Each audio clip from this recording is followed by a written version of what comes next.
Let's talk about one today where so many people think they're the only one going through a relationship. Narcissists can change, and here's how. Why people stay together for the kids, and it's not what you think. Why men are not leading in their home. I'm Cass. I'm Kathryn. Not so obvious ways to get the sex back. So when you dated your husband in the beginning, did you ever answer the door with your hair all crazy? We're MorrowMarriage. Let's flip divorce statistics with the new marriage.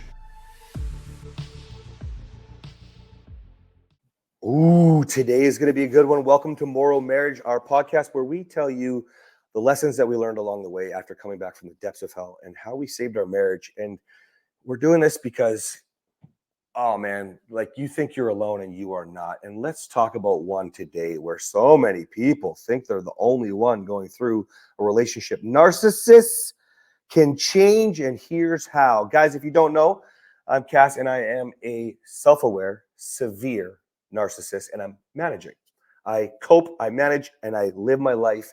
And I want to first address this. Number one, you do think you're the only one, or at least you act like you're the only one going through this abusive, narcissistic relationship. Whether you've been told you're the narcissist, whether you think your partner's a narcissist, whether you guys do this whole gaslighting on each other, because by the way, every time you do that to your partner, you're more than likely gaslighting them, because at the end of the day, narcissist traits, behaviors are in almost everybody. And if you don't believe me, look at the most successful people on the planet and then go see what they're actually like. And it's crazy. So let's talk about this a little bit. And people think... Can I open this up with something? Oh, please. Yeah. So for anybody that doesn't know, there's something called the DSM, the Diagnostic Statistical Manual. So if you want to know what it means to be a narcissist, you can just find it on Google. You're going to look up the DSM-5 and you look up the list of criteria that it takes to be a narcissist. You have to check off, I think it's 5 of the 9 boxes, and then there's a few other boxes that you check off. When you make progress, you might not check off all the boxes. So it's considered no longer meeting the criteria. So you will never be cured. They say you can never be cured of narcissistic personality disorder, but you can be in the category of no longer meeting the criteria. So that would be you. So he used to, if we looked at it, the reason he says severe is because I think he checked off all the boxes. I checked off all the boxes. Not 5. And see, the thing is, when you answer them after you've done some work, like you have to be really careful, right? Because we could say, well, I don't do that anymore. But then what's the why? Oh, actually, I don't do that because I think about it. Right. Or because I have support. And we'll get into so naturally it might still be a characteristic, but you're no longer meeting the criteria. This is why there's research showing that narcissists, when they do the work, can change because they stop meeting the criteria. It doesn't mean they're not a narcissist anymore. My husband's still a narcissist. I hate when people, side note, I hate when people, I understand why you would say bad things about a narcissist because they can be really terrible people, but I get really personally offended when someone says, oh, someone is blah, blah, blah, narcissist can't change, whatever what this is about. But I get really offended because I'm like, you guys really, you remember that he's a narcissist. Like, come on. Yeah, it's actually crazy how many comments on social media come out talking about how narcissists can't change, how they've done everything they can, how their partner always does X, Y, Z, how they really don't see how it's ever going to be possible. And then they trash narcissism and narcissists, and they don't realize how narcissistic they sound. And it's crazy to me because we just follow these trends as people. You see it on social media, you get into it. Like back when you hear somebody say something and you decide that that's real. The Bible. So now you get to say narcissists can't change. Do your own research. Stop being a lemming. Yeah. To that, I mean, maybe we were lucky. I actually don't know. But back when, like, we didn't know I was a narcissist when I started to make my changes. We had no idea. In fact, you thought I was a sociopath. Yeah, I did. Looking back, we could see later on doing the tests. I mean, there's a whole story we'll save for another day. We were probably fortunate. I mean, had we heard that, maybe you would have left. Maybe you would have fallen into it. You weren't at that growth stage in your journey yet. Well, and I wouldn't have done the research. I would have thought you were a narcissist. I would have believed everybody that said narcissists can't change. Get out. He'll never change. This is dangerous. So share this episode, whatever you do when it comes to sharing our podcast. Please like, download, save, and share it so people understand. And let's get into this. One more thing. Okay. From the people that I've met, there are other narcissists that will admit to being narcissists and they care that they're a narcissist and they also want to make changes. So people don't tell you that I know other women who are married to narcissists, and they'll say, am I a narcissist? Well, what can I do about it? They're not like, no, I'm not a narcissist. It always starts that way. You can't tell a narcissist they're a narcissist. Eventually you can. But anyway, so there's more people out there. It's not just him. There are other people that are self-aware and other people that are open to hearing it, as hard as it is to hear. Now, there's some key steps that we've learned that can actually change this. And so we will implement this with if I'm working with a man who's a narcissist, if I'm working with a man whose wife is narcissistic.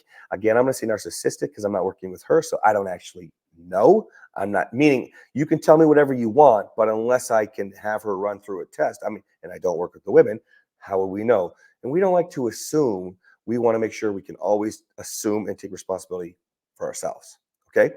So there's some key things that you can do. So the first thing that you need to understand is whether or not you're a narcissist or not, you need to be open, okay, to wanting. And we're going to cover if your partner is the one that needs the help. Okay.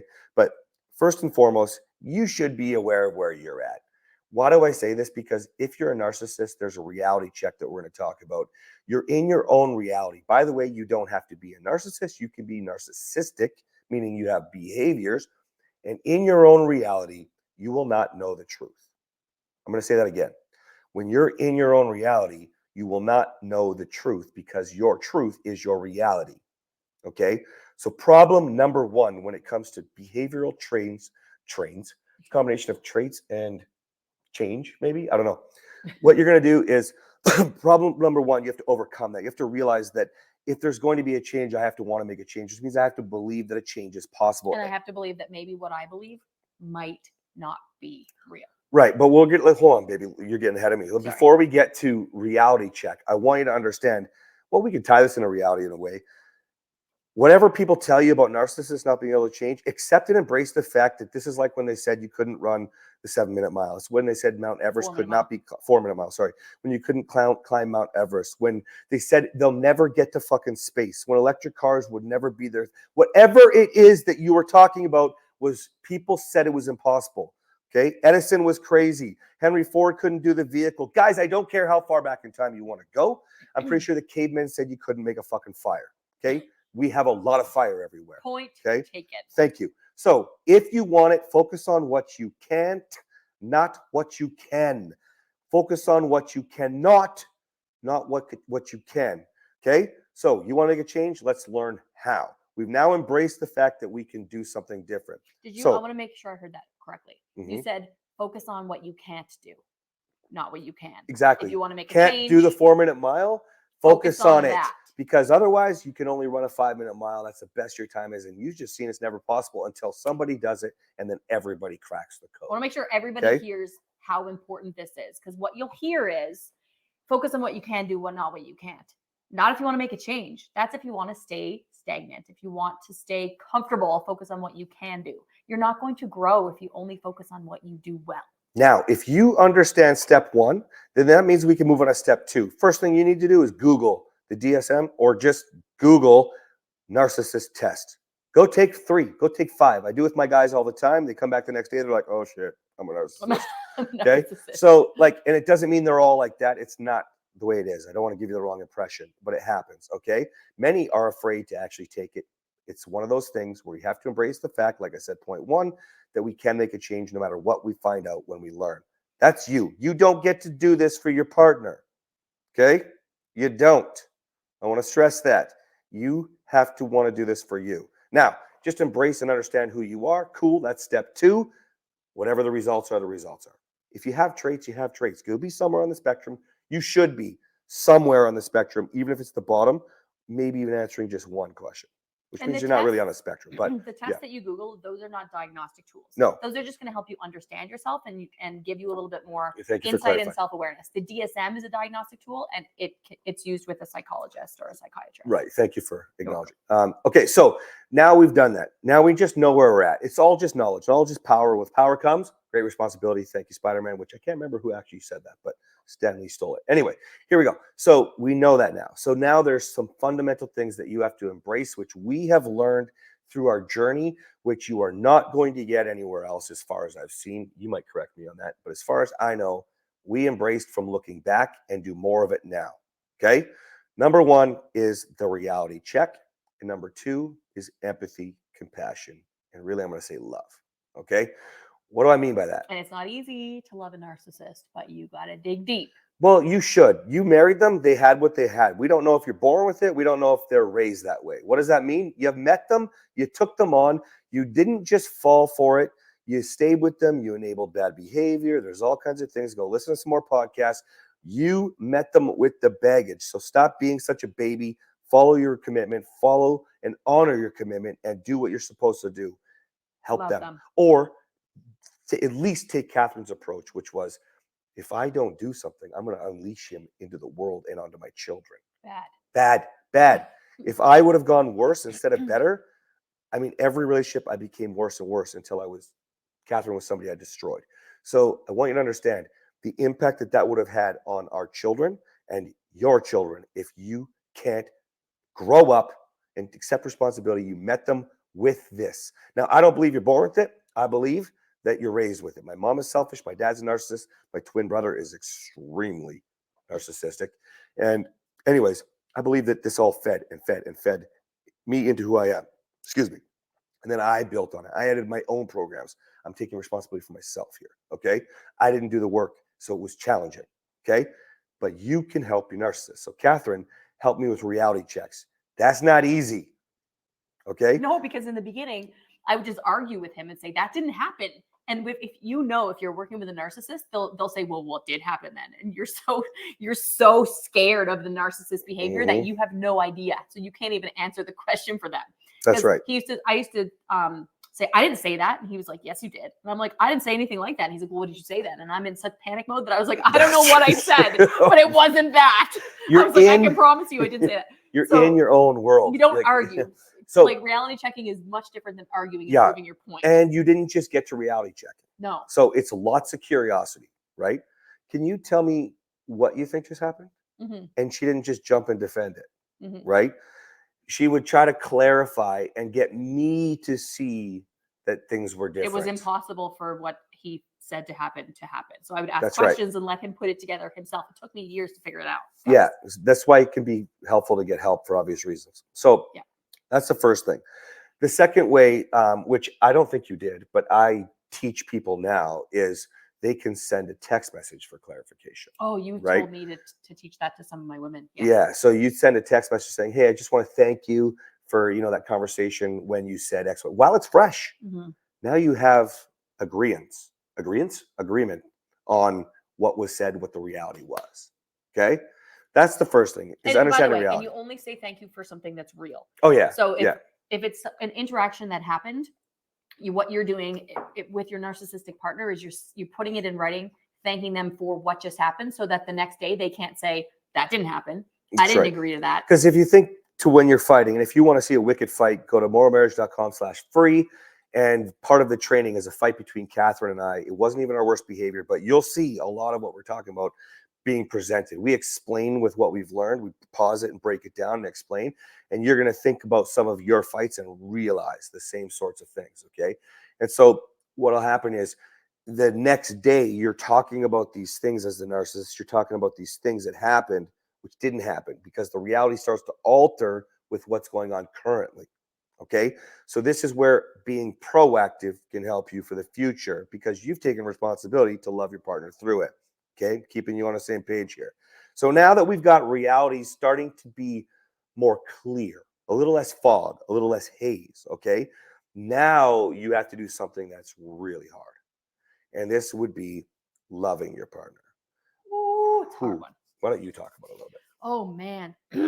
Okay. So I think the biggest thing to loving your partner, when your partner is acting like a narcissist, or I used to think a sociopath, and whatever it is, the way your partner is acting, remembering that, if you guys have seen me talk about the crazy train, remembering that you are more emotionally mature in that moment, you are the one that has stability, remembering that they are on the crazy train, or if it's you, then your partner is recognizing you're on the crazy train, whoever's on the crazy train. And I say that lovingly and endearingly because it makes people laugh, the crazy train, but it's real. It's actually a scary train to be on. But when your partner's on the crazy train, you need to remember, okay, I have the tools, I have the skills, I have the emotional maturity. My partner is acting like a child right now. My partner is acting out of trauma and out of something that happened to him or her, my partner is dysregulated, you need to remember that you are in control in that situation. Because if you can remember that, and you could say, no matter what he says to me, it's not true. He cannot belittle me. I like, what's that? You say it as kids. Sticks and stones? Whatever you say will bounce off me and stick back to you, or Oh, whatever it is. I'm Like rubber, this. you're glue. Whatever you say, will bounce Yes. off me and stick to you. Yeah, you don't say that in the Crazy Train. But Don't if say you- that to your crazy. No, but but if you think of it, there's like nothing can affect you because it's not real. Which is what we talked about in the last episode. Stand in your own power. When I tell men to be proud of who they are, like literally, listen to more podcasts or join our programs. When you have this strength, they can't hurt you. Well, yes, they can't. And my point is remembering. So when you see them as this traumatized, hurt, childlike, sure, they're crazy, but isn't your 2-year-old crazy too, and you love him? By the way, we have a whole episode on kids are narcissists. Anyway, Oh yeah. But So when you start to picture that hurt individual, that traumatized individual, that's not you. You might have hurt, you might have trauma, but did it cause you to be a narcissist? No, you're the one that's strong enough and has the capacity to help not only yourself but your partner. This is where this is where you're able to dig into the love. And before we dig into love, I want you to just recognize this. If you think you're strong and powerful, if you think you are confident and you are not on the crazy train, if you are proud of who you are when you look in the mirror, the only way that you can absolutely 100% say that is because you understand that you took your partner in and you're loving them through it. And then you need to do that now, because if they're as bad as they are, you enabled that disrespectful behavior, that bad behavior, that mean behavior, even potentially the abusive. You may not have caused it. Listen to what she said. Kathryn did not make me abuse her emotionally, physically, sexually. Okay. She didn't. I allowed it. But it happened over time out of fear sometimes. Whatever the reason, it doesn't matter. She allowed it to happen, and you're there now. So you need to own that. And you can't be the powerful person to make the change unless you take responsibility for the choices that you made. So if you did it, okay, you have the power to undo it. If you can influence negative, you can influence positive. Absolutely. Okay, so now you've done all that, and you are going to be a little more empathetic. You're going to be more compassionate. It's the only way that you are going to be able to love this crazy person that's presenting all of these toxic traits and behaviors and these dangerous traits and behaviors. You need to look within that person. Look at their trauma, look at their hurt. That's because otherwise you just look at them like a crazy person, like an abusive person. You can't love that side of them. Something that's been very effective for people over the last couple of years of explaining this is simple. When you find out or hear a story about somebody who is, let's say, sexually abused, okay, physically beat up, they're black and blue. Oh no, social services has to take the kids away from the parents, the drug addict parents who starve their children. You feel terrible for all of these children. If you don't, you're an asshole. But you do. You feel terrible for all of these children. Yet you don't understand that's exactly the types of behaviors that cause them to be the adult boy or girl that Kathryn is talking about right now. That's right. That needs the love. Mm-hmm. And you in your high and mighty fucking self. And I'm saying that because I feel very passionate, because I needed help. I needed the missing piece. I could do all the work that I want, which is where you on your high and mighty horse get hung up on. You go, you have to clean up your baggage. You're not allowed to treat people that way. Well, then you better not fucking say, I feel bad for that little child that got hurt. Because that little child that got hurt is now the adult inflicting pain on more people. And without help, you're perpetuating the cycle. And you're doing it to your children's other partner. Children's other parent. Yeah. You're making things like, and then you go say narcissists can't change, you selfish assholes. Yeah. Okay. And I mean that from a place of love. Unpopular opinion. We know that this is an unpopular opinion, but if I can sit here and encourage people to go through after everything I did to you, everything that I've been through, if I can sit here and I can do it, then you can look within yourself and get the help that you need to be able to support or walk away and stop complaining. Or exactly. Stop complaining. Stop blaming because you didn't take responsibility. You are enabling the abuse. And I'm going to go to the extreme because it's not your fault. I get it. But you also need to learn skills. And I don't want to, I'm not undermining the fact that this is hard. I'm not undermining the fact that it's not fair. I'm not undermining the fact that maybe you couldn't see past the love bombs were so great, but focus on that for 1 second. Which we didn't realize at the time, I don't think. But if you have this expression, if he was capable of it, then he knows how to love. He knows how. but we And also it's know how to not always- sabotage. So you Yes. got to just be there. Real quick okay? disclaimer before we Yeah, go. go. We understand that there are situations that you don't push through, especially as women. There are dangerous situations where your life is at risk, where your children's lives are at risk, where your physical safety is at risk, and we do not recommend that you push through. You need to be evaluated by a professional to determine like where you are on that safety scale, or if you know that it's bad enough, then you need to get out. So just a quick disclaimer, we're not saying push through everything. There are Exactly. situations, Yeah, there true. are very dangerous narcissists out there that you have to have nothing to do with, and that somebody else needs to deal with them. 100%. Devil has them, and God will deal with them. One more thing before we go, and I appreciate you guys. This is a long episode. Appreciate you that you value this as much as we do. One more thing is that sometimes you have to flip the order a little bit. At the end of the day, narcissists can't change unless they want to change. And if it wasn't for Kathryn, well, maybe it wasn't even entirely you. Like the story goes, court mandated anger management, meaning if I screwed up on probation, I was going to go to jail. So she wasn't perfect.